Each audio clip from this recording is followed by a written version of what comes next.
Well, we're going to get ready to dig into this really exciting panel. I hope you've enjoyed the first part of today's event. And so the last segment of today's event, before we get to the winners of our pitch contest, is we are going to have an amazing fireside chat with these two lovelies here, Dr. Donna Bell and Marlon Williams. But first, I'll tell you a little bit more about them.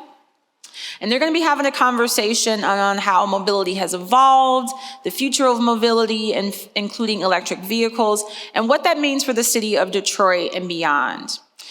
Dr. Donna Bell joins us from Ford Motor Company with almost 30 years of hands-on leadership experience in engineering, product development, purchasing, quality, mobility, and AV strategy, as well as research. Her work in the development of electronic modules and infotainment systems led to her receiving multiple patents. Donna also served as Research Operations Director at Ford's Palo Alto Innovation Labs, and as electric vehicle attributes and features become more defined and driven by software, her track record will be an asset to our team. She holds 2 master's degrees and a PhD from Wayne State University School of Engineering and a bachelor's degree in electrical engineering from Lawrence Technological University. Marlon Williams has over 20 years of experience in both tech and DEI. She has served as the Global Chief Diversity, Equity, and Inclusion Officer for 2 Fortune 500 organizations and a unicorn startup. Marlon was selected as the first Chief Program Officer for TechTown. With the goal of increasing diversity in tech-based startups, Marlon founded Start Studio to assist aspiring startup founders with their tech-based businesses and their ideas. Marlon founded 2 tech companies, a DEI consulting firm, and Sisters Code. Please give it up for Dr. Donna Bell and Marlon Williams. Hi, everyone. I love the energy. Usually after lunch, it's a whole thing. I'm not feeling that right now, so this is great. We're going to keep that energy going. I am super excited to be here to speak with Dr. Bell. And so the way I do this is a conversation. It's like we are at home, we are in, not pajamas, but our lounging clothes, sort of house shoes. Maybe, all right, slippers. So with slippers, we are just having a good time. You all are here to hear from this amazing human. And also, if you have questions, there is someone who will be floating around with cards so that you can ask your questions in real time. Because we want to make sure that we're meeting your needs as well, right?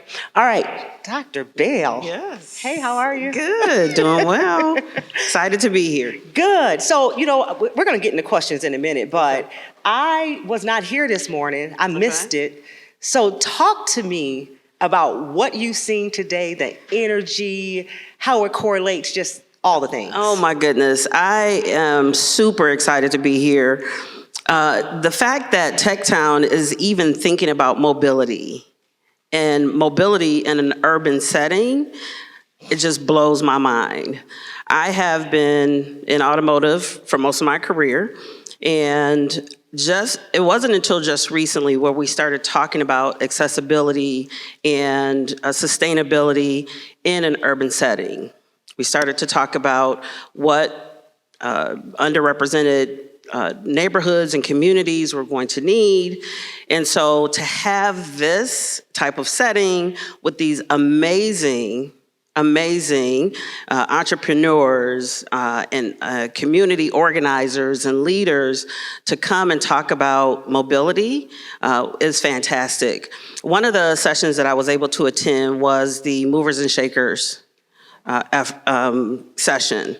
And in that session, there was technology relative to drones and getting drones into the hands of our youth. There was the CEO and founder of an EV charge station centered in Detroit. I think that's amazing. There was a community leader from, Clarinda is actually from Michigan.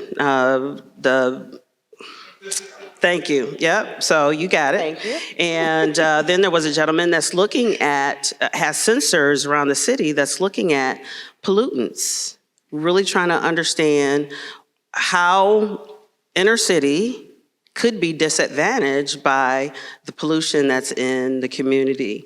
And the conversation and the passion and the direction that the conversation was going, it was just really energetic. And I'm super excited about the future and where it's headed. Thank you for that. Thank you for catching me up, because I was negligent this morning and I wasn't here. So thank you for having my back on that one. You know, we're going to talk a lot about your career, Lordstown. I'm going to throw some personal things in there too, because we want to know some personal things. We want to know how you got here and all the things, right? So I'm sure the audience has already looked up your organization, but can you give us a high level as to what is Lordstown? All right, so Lordstown Motors we're still in the startup phase. We have just under 300 employees, and our focus is on accelerating electrification through commercial fleet customers. That is our mission. And we spend a lot of time with engineering, with development, with manufacturing our flagship vehicle, the Endurance. It's a fully electric vehicle. We're focused on the commercial fleet customer, and we're driving in that direction. That is our focus. And, you know, when I first joined Lordstown, I saw the team as being resilient, as having grit. And if you think about taking a vehicle from blank sheet of paper to driving it on the road, getting it through regulatory and certification requirements, that could take an army. There were 200 engineers or less working on this product, and that is what they did. And that was one of the things that really tied me to the organization to say, I gotta be here.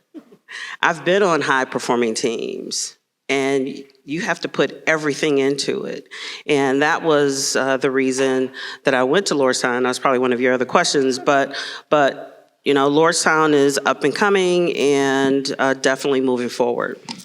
So yes, that was one of my questions, but the conversation we were having before we started, I think we should share that. Like, you know, yes, Ford, you were on an upward trajectory, loved it. However, you were moving away from your passion. Absolutely. So let's talk about that. Okay, absolutely. So Ford was great to me. I'm never going to put anything out there that would go away from that. I enjoy working for Ford. I had a ton of opportunities. Even in my presentation, it talked about being a part of engineering, being a part of strategy. I had even moved up and into working for Ford Credit as a vice president for marketing and brand management, their marketing and brand management. But I was moving away from the product, and the product has always been my passion. Every single assignment or job that I've had where I can get my hands on the product, I can see it, I can get through problem solving and really working on solutions, that is where my energy comes from. And the positions that I had in that space, those were the top positions. The young lady talked about me being in Palo Alto. Palo Alto was another opportunity for me to see how the startup environment worked and how companies had to pitch to get funding. And it was similar for us in that we had to get what we called the mothership to agree to the technologies that we were working on and being able to put those on products. So that was energetic for me. And when the opportunity came up for Lordstown to do that again, I raised my hand. I say, I'm there. I love that. So when we talk about passion, you know, especially in an entrepreneurial hub, you know, we have students here, we have entrepreneurs, we have individuals who are individual contributors in whatever their occupation is. And it is sometimes so hard to live the life we need to live and pay the bills and do all the things and follow our passion. Talk to us about that. Like, how were you able to say, you know, no, I'm on this upward trajectory, which I'm sure would have brought some amazing things with it. But you were able to just say, no, I really want to follow my passion because this is my life. Yeah, it was scary. It was really scary because I had been with Ford for almost 30 years. And what I'll tell others is when you're with a company that long, you're essentially institutionalized. And so trying to separate yourself from that environment, from that comfort space, it's really hard. And I swear there were days, fingers shivering, feet shivering, butterflies in my stomach. But I said, Donna, you've got to do this. If you don't do this now, there may never be another opportunity. And so I had to jump. I had to take that leap, and I am happy that I did that. Yeah. You all heard that? You got the amen corner over there. Somebody was like, that's right, that's right. And it is right. You do things through fear, right? That's right. I mean, you just have to, and there's no worst case scenario. It was not. Right. It was not. So now you talked about, being institutionalized there, which we understand. So now you have this new opportunity. What did you have to unlearn? I don't know that there was really anything that I had to unlearn. I think it was more about pivoting. Okay. I had to understand my surroundings. I had to understand the people that were in the space and accept the fact that they weren't at the place that I was in my career. So you have to step back, you have to pivot, and you have to create strategies that help move them along. For me, it's all about helping others. It can't be about me. And I even told my boss this. I said, this is not about me. I said, this is about the generation behind me. This is about me developing them, teaching them. Everything that I've ever learned is going to be in the knowledge base for Lordstown Motors and for the individuals that are going to be the next set of executives. So really it was more pivoting than unlearning, but they were good pivots. And I'm gonna continue to pivot. Every time I see an opportunity where I've got to do something different or teach or coach, I'm going to make that pivot. Thank you. So now you all were founded in 2018, correct? So, and when you look at Ford, which has been around forever, so what, from a management perspective, so I'm guessing, I don't know, that you walked into something totally different. I don't know if it was a different mindset from your team members, different learning, different opportunity. From a management perspective, did you have to pivot as well? And what did you learn from that? So one of the things that I learned as soon as I got on board with the company, I learned that the team was fragile. I learned that because they were a startup, that they were going and running, and doing everything on their own. When you're at a big OEM that has 100,000 employees, if a team burns out, you go get another team. We did not have that at Lordstown. And so I noticed that I had to change my management style to accommodate that fragility. And I think the team appreciated that, not to come in as demanding or authoritative. It was more about collaborative, teaching them how to be disciplined, asking the right questions, coaching, guiding, leading. Those were the things. And at Ford, I did the same thing. But this, I had to step it up a notch. Because you come into a new space, people try to fill you out. And if they don't like where you're coming from, guess what? They're gone. It's a wrap. And I did not want that to happen. Yeah. I wanted to make sure that I kept the cohesiveness of the team, the family environment, that drive, that passion, that grit. I wanted to maintain that, and I figured I had to do something different from a leadership perspective, in order to maintain that. So kudos to you, because I know in many of our careers, we've seen people just come in like a bulldozer, they know everything. And so I'm sure that your team, because of your empathy and because of the way you pivoted, were able to do things that they didn't even think were possible. So thank you for that. The other question I have, and we'll go back from technical to personal. So I'm a student and I want to be you. I want to be like you. I want a career path such as you had. And I know that you have 3 degrees. One from Wayne State. I'm guessing you were a Tartar? Or Warrior? Were you a Warrior or Tartar? Wayne State Warriors. Warrior. Okay, I was a Tartar, so I'm dating myself. Before Warriors, there were Tartars, and that was like 20-something, 30 years ago. Okay. That's okay. That's okay. So what is the career path, or is there a career path? Like, is it, cut and dry that this is the path, or is it a lot of curves in there? Yeah. So like any road, there's going to be some winding roads. There are going to be some off ramps. There are going to be some on ramps, and in order to make sure that you're staying on that path of your passion, you need to have the right people in place. And as I moved through my career, the very first thing that I did was created this thing called a career spider. All right. And it had where I was, and it had 6 or 8, spider has 8 legs, right? So I had 8 legs and different positions that I could achieve. And it had the steps to get there, so the different positions to get there. So that was my very first document, the very first document I created from a career perspective. All right. Fast forward, say 25 years later, I sit down with a group vice president and I show him my career spider. Wow. And he says, "You're wasting my time." He said, "This was not thoughtful. It did not take into consideration what things you had to learn." He said, "I want you to come back in 4 weeks with your career plan." So guess what I did? I got home, I told my kids, go in your room. I told my husband, no dinner tonight. I am creating this career plan. And so what it ended up being was 2 paths, 2 legs to the path. There were no longer 8 because I had to commit myself. The Career Spider doesn't commit you, right? So I had to commit myself. And then what I did is identify where I wanted to be 10 years from now, right? So it was a pick, all right? Vice President of Engineering. I'm a supervisor.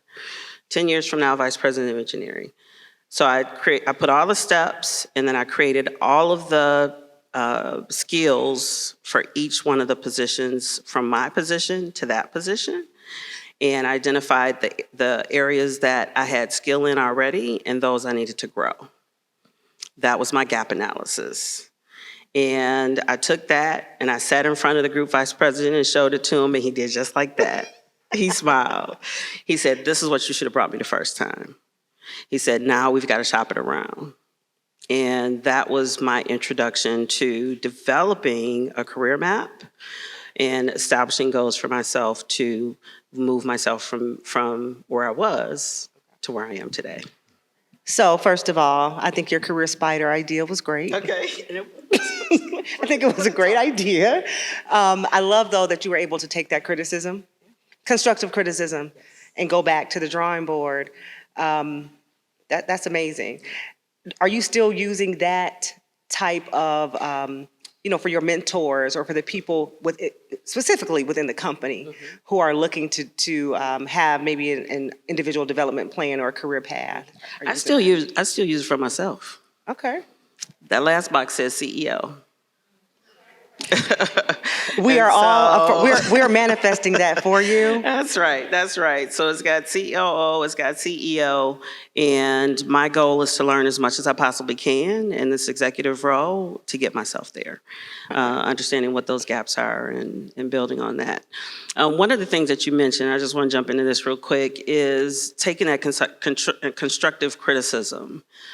One of the things that I had to learn was emotional intelligence. Yes. There are so many situations that we're put in that could make or break whatever it is that we want to do. And it creates a stigma, it creates your brand and your character. So I had to understand when I get angry that the top of my ears burn, my hands get sweaty, and I probably should not say anything right now, right? So those are the types of things that I just had to go through my career to understand, to learn, and to grow, and those are the things that I teach others, is being self-aware about what it is, that might be causing you some dissatisfaction or some type of, concern. But that's what I do. I think that's a good lesson, no matter what age. My daughter's 23, and she's just starting her career, and I tell her the same thing. She'll call me with I'm like, okay, I need you not to say that, because you need your job, because I'm not paying for you anymore. Don't say those things. It's so interesting. One of the things I do, because I can go there, I start writing. Like, so if I'm in a meeting, you see me writing, I'm telling you off, but I'm writing it down. I am scribbling, I am saying all the things, but I'm not saying it out loud. All right, so don't forget, if you have any questions, make sure I get those, because time is flying. So this was a question that did come in a day or so ago. So why electric vehicles and why now? Wow. If anyone had an opportunity to listen to the panels today, you would know why. When you think about the fact that there are 33 megacities, 10 million people plus in each city, and it's only growing from there. Ton of challenges with housing, with pollution. I was just visiting my daughter in New York, and I noticed that they've cut streets off because they don't want cars to go through spaces. So they've cut the streets off, and they've put tables and chairs and plants and things like that. But you can tell it's a whole different environment. It's totally different just in that space. And it's serene. And electric vehicles will help cities to deliver to their sustainability goals, to their environmental goals, whatever those might be. California is probably the most aggressive when it comes to sustainability, air quality, and really moving the community and companies into a sustainable space. So getting to zero emission vehicles, any vehicle that's sold by 2030, I think that's a pretty significant goal. And so we have to start somewhere. I know that Tesla, has really infiltrated the market, Ford and GM, everybody's getting into the game. We're focused on commercial fleet customers. So when you think about companies like DTE or City Services, they have a fleet of vehicles. We serve those markets. And being able to do that, I think, is going to be game-changing because not every single OEM is really focused on that space. True. So understanding, and you're right, understanding, I won't say it's the right thing to do, but I will say it's the right thing to do. It's the right thing to do. Why do you think, what is the biggest barrier for the mass adoption in the United States? I mean, we know that it's good and we're hearing all the things such as what you said, but what is the barrier? Yeah. One of the things that I heard this morning, and I agree with it, and I actually wrote 3 things down. I wrote cost is one. Cost of the vehicles themselves, trying to make sure from an urban perspective that customers can afford an electric vehicle. That's going to be important. Infrastructure. So we talked about infrastructure being readily available, being able to plan your trips, because a lot of people have what we call range anxiety. They're concerned that if I plug up and my battery's full, when is it going to go out, right? How long is it going to take me to charge? And if you just do a little bit of planning, you won't have any major gaps in your travel. So I think those are the biggest barriers, biggest hurdles. And I know that there is a lot of effort in trying to move that forward from an infrastructure perspective. There are a lot of companies that are getting in that space. Natalie King today was just, founder and CEO of, the very first Black woman-owned charge station company. Yeah. And I think that's fantastic, and we just need to see more of that. The space that we're in is ripe for innovation, and this is the time to do it. It's interesting. I won't lie. I was one of those people. I'm like, what if I am in the middle of the desert and I cannot charge? How many times are you in the desert? Never. Absolutely never. Okay. Never. I'm just saying, just in case. Just in case I find myself in it. So to me, what I heard you say too is it's just education. It's the education of it all. All right. So can you tell us what the Inflation Reduction Act is and how it helped your organization? Yeah. So, and I'm going to talk more about it from a broader perspective because I think it's a great thing for the country in general. So the Inflation Reduction Act is a set of funds that have already been approved by the U.S. government to fund clean energy projects. So it's really around tax credits, it's around incentives in different spaces, and there are other elements of the IRA out there, but from an electrification perspective, it is to accelerate EV adoption. So if I know that I can purchase a vehicle, so I talked about costs, right? Cost of the vehicle itself. If I know that if I buy an electric vehicle and I can get a return from the government, $4,000, that is helpful for me. And so that is what the IRA is intended to do, is to really push EV adoption as well as clean energy in different forms. Thank you. Let me see. I have so much here. Well, I do have things here, but we're going to do this. Okay, we'll sure. go back. Okay, course, sure. Okay? Yeah, absolutely. All right. This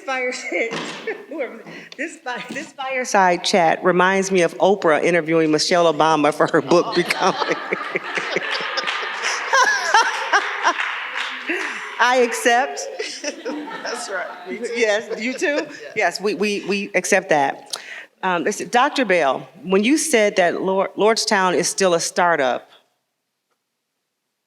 as a startup myself, I thought there's a levels to this. As a startup navigating uncertainty, what do you prioritize and how do you prioritize? And then finally, what keeps you up at night?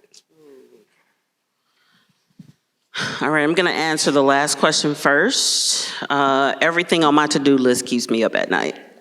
So just, as a startup, you just have to be conscious of things that are said, things that are done. You want to make sure things are done respectful and in order, and that is what my goal is. Our values are integrity, discipline, and collaboration. And we just added 2 more, design and innovation, which I'm excited about. But those things are important. Those things are very important. And so anything that kind of disrupts our direction and our flow, those are the things that keep me up at night, trying to think about solutions or who we might be able to bring in from an expert perspective.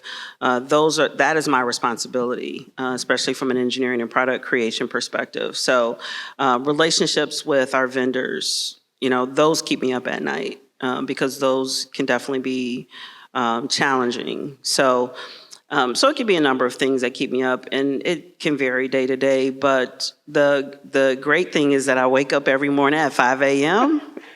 and I get ready to go every morning. So always looking forward to the challenges ahead. The first part of the question was... It was about there's a lot to prioritize. Okay, how do you prioritizing. prioritize? Yeah, so now that our vehicles are in the market, it's about our customers. So having that passion for the customer and what the customer says is usually the right thing, right? And making sure that we meet their needs, making sure that we're addressing anything that could touch the reputation of the company. Those are my priorities. And then also teaching the team. I mentioned that, there are some young, we have young team members, making sure that I take what I've learned and sharing that with them so that, move the company in the right direction. Those things are very important to me. Thank you. Okay, so 5 o'clock in the morning. Okay. But I do hit snooze a few times. You hit snooze a few times. But I do want to ask you about that because when I worked in corporate America, I would get up early. Not so much anymore. But I can tell the productivity is different. Why? What is the importance of that, or what is it? How does it shape your day? Yeah. So this really started with the pandemic.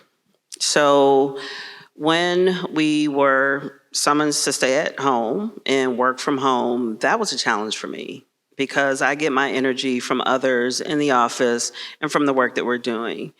And so what I decided for myself is that every morning I would get up, I put on a full face of makeup, I comb my hair, fully clothed, and I put a pair of shoes on. What? Every day. Okay. That helped me get through the pandemic. All right. That helped my mental, my emotional, and I just continued that. And so when it was time to go work at Lordstown, I was like, why change that? And so I was up at 5 a.m.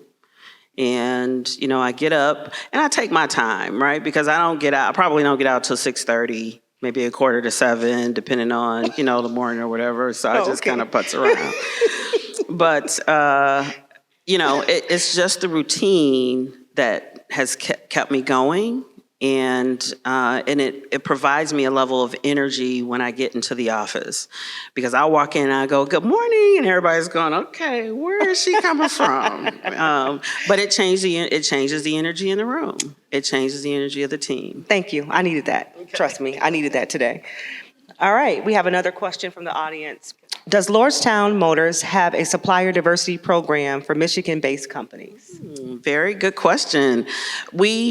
So the clear answer to that is no, but with supply chain being under my remit, that is a goal of mine, is to, work with Michelle Soiree Robinson and making sure that we have a plan for supplier diversity at Lordstown. That is one of the things that I really want to focus on. So, and that's just one space. There are a number of spaces that, we look for opportunities, and those are the things that I put in front of me as goals, understanding what the gaps are, and then figuring out how to close those gaps. So we'll definitely be moving in that direction. All right. Thank you. Another question from the audience. And whoever wrote this, you get a sticker. They use every piece of this card. I have to look this way and this way. All right. How can we create new pathways for Detroit youth to get appropriate skills training in high school to participate in these emerging mobility careers? Okay. Very good question. So another part of what I do is I recruit. And it's not just direct reports for me. It's not, there we go. It's not just direct reports for me, but it's really about taking a look at the landscape and making sure that we have a nice, diverse set of talent and skills. So one of the things that I've done with Lawrence Tech is I've teamed up with them, and so the president of the university, Dr. Sobe, he wanted to figure out how to tap into the talent in Detroit. And so he's created a program that is called a dual degree program. And this is where high school students can earn college credits by having college classes in high school. And so he's creating that pipeline to get students into the university. Look, I'm not one that's proud. I'm going to take that roadmap, I'll take that plan, and I can replicate that. right? How do I tap into the talent that we saw today in the Shark Tank? These students are, I was talking to them, I was like, okay, so where are y'all working for the summer? Because I need this talent on my team. Love that. I need this talent on my team. So I've got to take a look at all the different elements. I think working with Lawrence Tech is a great opportunity. I hooked up Wayne State with my daughter who's over at University Prep. I also work with her on students that have a passion for STEM. How can we get them engaged? Lawrence Tech, I introduced her to them, 5 college scholarships for those students because they have a passion for STEM.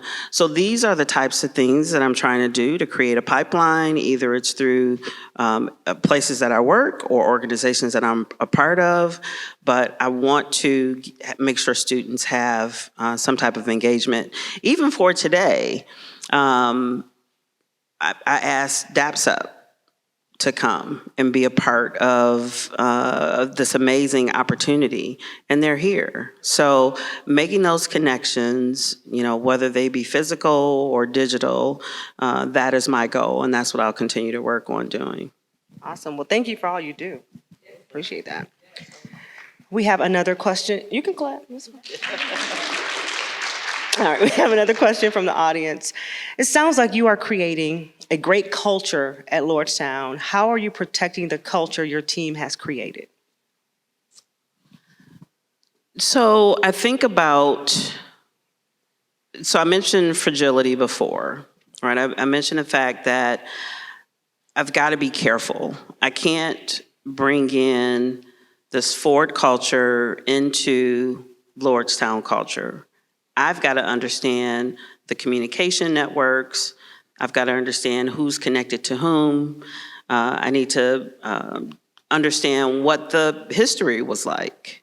All of those things, all of those data points help me to determine how I'm going to interact with the team. And that's what helps me to create my goals for the year and my roadmap for what we want to deliver as an organization. So culture is very important to me. Just making sure one of the things that I do with the team, so they'll bring me problems. All right, I've got this little Post-it at my desk that says Wizard of Oz, and it has a circle and a cross through it. An X through it, right? I am not the Wizard of Oz. So if you're going to bring anything to me, you need to come with recommendations or some type of solution. And so those are the things that I'm really driving in the team to let them know that, you just can't come lay something on my desk. We have to work together on what the solution is, right? And it's up to me, being a coach, mentor, and leader, to ask the right questions so that they're using their brain power to get to the right solution. Thank you. Wizard of Oz, I like that. You use that in your personal life too, right? All right. I think we have like maybe 5 more minutes. So I am going, let me see, what do I want you? For our younger audience members, and not even younger, I'm older, for everybody, for everyone, what do you believe are the key characteristics needed to be successful in today's business environment? So not so much the education piece, just the other, soft skills that we call them. Well, I talked about one already, and that's emotional intelligence. I think that's probably one of the most important, especially with us having just gone through the pandemic. Just making sure that you're stable and that you don't let others kind of move you off your mark. If you have set goals for yourself, one instance can just change your trajectory forever. So you really have to sit back and think about what it is you're saying, what it is you're writing, right? Your body language, all of that is very important when you think about moving into corporate setting. The other thing for me is really being committed. When my daughter was younger, she was learning how to jump rope. and she was trying to get to 25. So she got to 5, she got to 10, she got to 15. She was trying to get to 25. And I was in a hurry. I was like, we need to get in the car and go. All right. And her dad said, let her finish. Let her finish. She's committed to getting to 25. And guess what? She did that. Right? Small example, but huge meaning. And one of the things that I've always told my children is if you commit to do something, fully commit. There's no half-stepping. And if you decide to quit, you decide to quit. You're either going to do it or you're not. We're not going to just kind of straddle the fence. And so they get that and they understand that. And I think that's why they don't tell me a lot of what they're doing, right. because I'm going to hold them accountable. But commitment is very important. Having a plan. Having a plan is key. And, we talked about that career map that I created, and there were some detours. There were some things that took me off course, and I just had to figure out how to course correct. And a lot of people will tell you, well, there could be some people that tell you, you don't need a career map. But if you're trying to go from here to California, guess what you need? A map. You need a map. And I will stand by that. And whenever I mentor or I coach, that's the one thing that I let people know is that, look, if you want to mentor with me, it's going to take some work. I've even had situations where I see people in the hallway, way down at the other end of the hallway. They see me coming and they go the other way. Right? Because they don't want to have to hear me ask, why is that career map coming? Right? Or how did that interface go? Or whatever the questions might be, because that's what I bring, when I mentor. And I think it's important for everyone to think about what that path is and who can help them get there. But I think those are the 3 key things that I would definitely put forward. Thank you. That was amazing. Or hopefully this is being recorded. So I need to go back and listen to all that wisdom. All right. So, I have 2 more for you. Okay. What can we look forward to with Lordstown's Motor? And is there anything that you can announce today? Look, if I tried to announce something, my boss would probably tackle me outside, and he's in Africa right now. So, yeah, there will be no announcements coming from me. I had to try. Yeah, there will be no announcements from me, but just expect growth. That is what we're focused on, really developing the team. We have teamed up with Foxconn in moving the EV space even faster. So this is part of accelerating EVs and EV adoption. And so we've teamed up with Foxconn on contract manufacturing. So we are their preferred partner for design, development, and manufacturing. So that's what we're really focused on right now. We're also working with a consortium called Mobility in Harmony. Mobility in Harmony is about 2,500 companies that are working together to help advance electrification.